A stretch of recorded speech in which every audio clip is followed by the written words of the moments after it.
খুব ভালো লাগলো এবারকার উইন্টার সিজন, মানে এই বছরের উইন্টার সিজনটা। যাই হোক, অনেক দিন কাটালাম দিদি জামাইবাবুর সঙ্গে। এবার আমার বাড়ি কল্যাণী তে রিটার্ন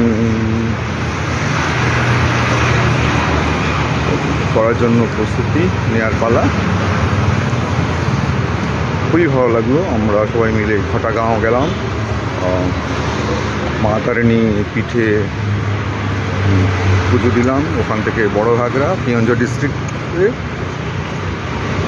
খুবই ভালো লাগলো, সবাই মিলে গেলাম, আনন্দ করলাম। তো আগামী সপ্তাহে আমি কল্যাণীর উদ্দেশ্যে রওনা হচ্ছি। হ্যাঁ, মনটা খারাপও লাগে, কেননা সবাই একসাথে মিলে আনন্দ করলাম। তারপরে আর কি করা যাবে, ওখানটাও তো একটু দেখতে হবে। আবার আসবো, তাই দিদিকে বলেছি যে দিদির জন্মদিনে আসবো। ওরকমই আনন্দ হবে। যাই হোক, আর বোধহয় সামনের রোববারে একটু প্ল্যান করেছি, আইদার ভদ্রকে আরডিতে যাব, যদি খুব সম্ভবত যেতে পারি। পুজো দিয়ে কল্যাণীতে ফিরব, ওটাই প্ল্যান আছে আপাতত। এখন দিদি স্যান্ডউইচ বানিয়ে দিয়েছিল, খুব সুন্দর খেয়েছি। ভোরবেলার খাওয়ারও খুব মস্ত হয়েছে।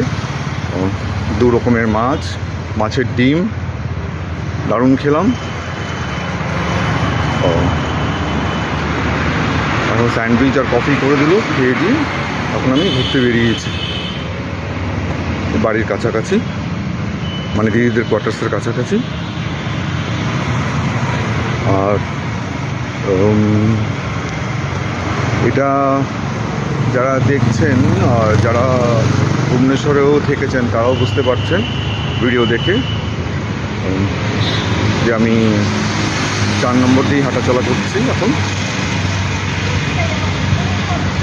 এই তো